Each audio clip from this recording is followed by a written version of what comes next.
The 460 workers at Citybus's Milehouse depot have been shocked at the proposed changes. Management says the need for a competitive bus service means improvements in productivity or job losses.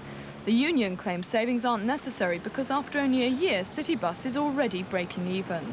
Management can't say just how much they want to save from cutting holidays, overtime, sick pay and increasing hours, but they say the proposed package isn't open to negotiation. We've worked a strategy out which involves changes, as I said. Those are not too onerous, and therefore I'm confident that the workforce will realise the sense of what we're doing and comply with our strategy. It has been suggested that job losses would be the only other choice that you'd be left with if they say we can't do this. As far as I'm concerned, my strategy is quite clear, and that will be implemented.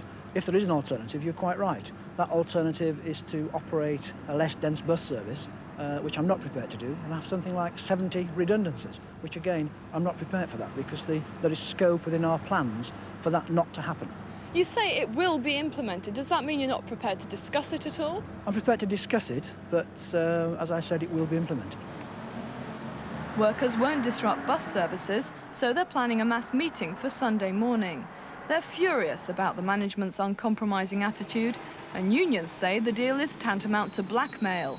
They say Citybus must flourish, but not at the expense of people's lifestyles. Nothing surprises me in 1987 with the way some companies operate with people's employment.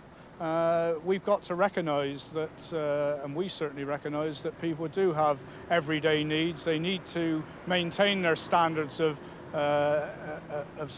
living, and they all have families to look after, and that's at the forefront of our mind. And they certainly couldn't afford to take the substantial losses that the Citybus management are expecting them to take under these proposals.